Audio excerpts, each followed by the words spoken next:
प्यारे देशवासियों, नमस्कार। आज मैं आपके सामने वक्फ बोर्ड बिल पास होने के बाद अब जो सिचुएशन है इस वक्त वर्तमान में पिछले 2 दिन के अंदर, उस पर आपके साथ कुछ चर्चा करना चाहूँगा। मुद्दा बहुत गंभीर है, कृपया ध्यान से सुनना। आपको मालूम है, वक्फ बोर्ड का बिल जब पेश किया गया था, ये बिल्कुल उस टाइम ऐसा लग गया था और ये 2 लोगों ने कहना शुरू कर दिया था, विपक्ष ने भी, कि ये अब इनकी नज़र जो वक्फ बोर्ड की संपत्ति पर है, इसका अगला टारगेट बाकी धर्म भी होंगे।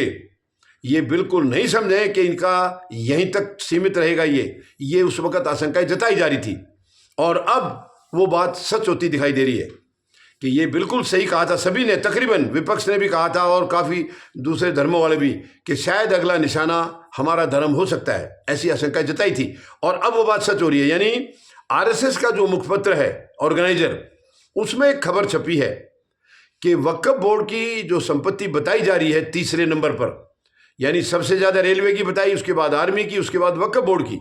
आरएसएस का जो मुखपत्र है ऑर्गेनाइजर में छपा है कि इनसे कहीं ज़्यादा कैथोलिक चर्च के पास है। हैरान करने वाले आंकड़े उन्होंने छापे हैं। उन्होंने ये बताया है कि रेलवे के पास 33 लाख एकड़ है जमीन, जो है 33 लाख एकड़, और सेना के पास बताई है दूसरे नंबर की, यानी कि 17 लाख एकड़, और तीसरे नंबर पर पहले से जो बताया जा रहा था वो था 9.4, यानी कि 9.40 लाख एकड़ ये थी वक्फ बोर्ड की।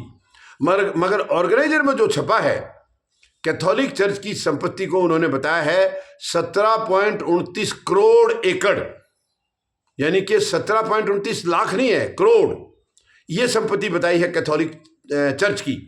तो अब ये सामने आ गई है सिचुएशन सारी कि अगला निशाना इनका उसी पर होगा, यानी चर्च की ज़मीन पर अगला निशाना होगा। जो पहले से कहा जा रहा था कि अगर वक्फ बोर्ड का बिल पास हो जाता है, इसको रोकना चाहिए, अगर ये पास हो गया तो धीरे धीरे इनकी नज़रें बाकी की संपत्ति पर जाएगी।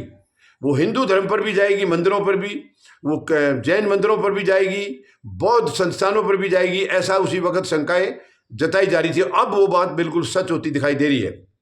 और अब हालांकि ये कहा नहीं जा सकता है कि ये कानून बन जाएगा, क्योंकि कुछ रोड़े भी इसमें आने शुरू हो गए हैं। आपको मालूम है कि संसद सत्र जो है वो 4 अप्रैल को ख़त्म हुआ है और 2 अप्रैल को लोकसभा में बिल पेश किया गया था, जो कि पूरी लंबी बहस के बाद 2 अप्रैल की आधी रात के बाद, यानी 3 अप्रैल की मॉर्निंग में वो बिल पास हुआ है और 3 अप्रैल को दिन में दोपहर 12 बजे ये राज्यसभा में पेश किया गया है, जो कि ये भी आधी रात के बाद जाकर पास हुआ, यानी 4 अप्रैल की अर्ली मॉर्निंग को पास हुआ था। और 4 अप्रैल को ही इसको चैलेंज कर दिया गया है, माननीय सर्वोच्च न्यायालय में चैलेंज कर दिया गया है। असदुद्दीन ओवैसी ने अपनी तरफ से रिट डाली है और एक और विधायक हैं, उन्होंने डाली है, और उसके बाद माननीय सर्वोच्च न्यायालय में कांग्रेस ने भी दस्तक दे दी है, कांग्रेस भी पहुंच गई है। तो एक तो ये इधर हो गया है। दूसरा, अभी तक माननीय महामहिम राष्ट्रपति महोदया के पास सिग्नेचर के लिए नहीं भेजा गया था और अब मुस्लिम संगठनों ने महामहिम राष्ट्रपति महोदया से मीटिंग मांग ली है, अपॉइंटमेंट मांग ली है, और विश्वस्त सूत्रों के मुताबिक महामहिम ने इनको टाइम दे दिया है मिलने का। अभी ये कानून बना नहीं है, यानी कि बिल जैसे ही आपको मालूम है लोकसभा और राज्यसभा से पास होने के बाद वो कानून बनने के लिए महामहिम राष्ट्रपति के पास जाता है और वहाँ से सिग्नेचर होने के बाद वो कानून बन जाता है। लेकिन अभी तक वहाँ पहुँचा नहीं है और मुस्लिम संगठनों के बड़े बड़े नेताओं की महामहिम के साथ, राष्ट्रपति महोदय के साथ मुलाकात होनी है। समय दे दिया उन्होंने। अब ये क्लियर नहीं है कि वो आज का समय दिया है या कल का। तो क्या इसमें कोई डेवलपमेंट ऐसा आएगा? हालांकि हमारे यहाँ राष्ट्रपति के ज़्यादा विकल्प हैं नहीं, उनके सामने ज़्यादा विकल्प नहीं है, ऑप्शन ज़्यादा नहीं है। वो एक बार लौटा सकती हैं बिल को किसी संशोधन के साथ या कुछ और सुझाव के साथ, और फिर दोबारा आएगा तो उनको साइन करना ही पड़ेगा। राष्ट्रपति के पास बहुत ज़्यादा विकल्प नहीं है। लेकिन जो इनके साथ मीटिंग होनी है मुस्लिम संगठनों के साथ, उसमें क्या डेवलपमेंट होता है, फिर महामहिम राष्ट्रपति महोदया क्या प्रधानमंत्री महोदय से बात करती हैं या क्या करती है, क्या डेवलपमेंट आता है, ये एक अलग ये पक्ष है। दूसरा है माननीय सर्वोच्च न्यायालय क्या रुख अपनाते हैं, क्या वो तुरंत आदेश करते हैं कि फिलहाल इसको कानून ना बना जाए, स्टे करेंगे या कुछ करेंगे। तो ये डेवलपमेंट भी वहाँ से पता चलेगा। वो भी उम्मीद लग रही है। मेरा माननीय सर्वोच्च न्यायालय ने सुनवाई के लिए एक्सेप्ट कर ली है एप्लीकेशन, शायद वो हो सकता है कल ही सुनवाई हो।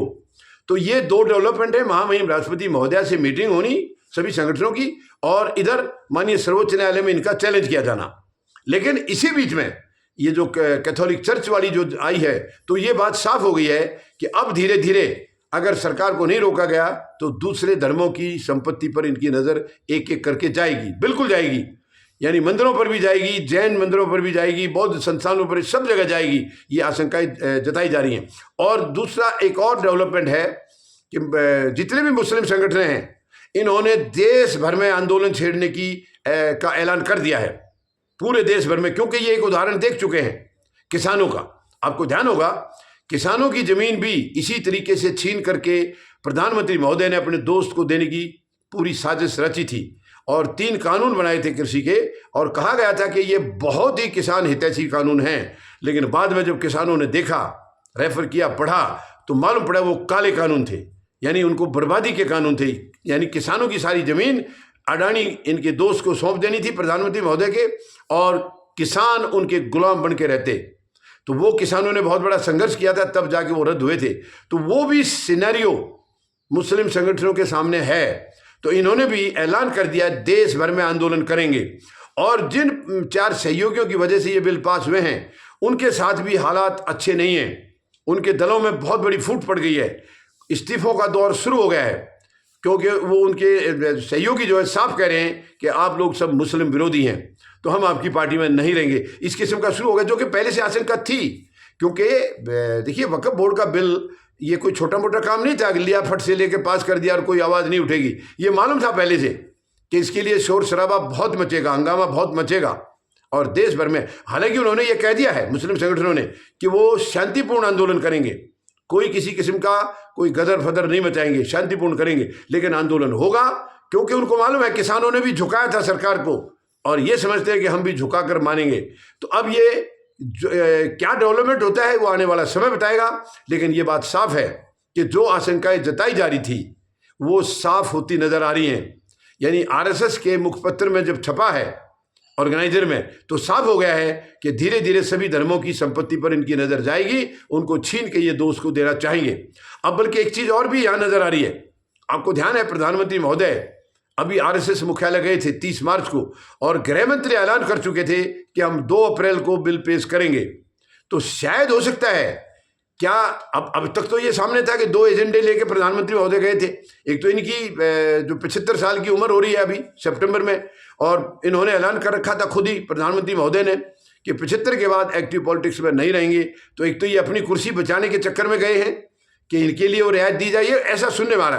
और दूसरा जो था वो इनके राष्ट्रीय अध्यक्ष का चुनाव था।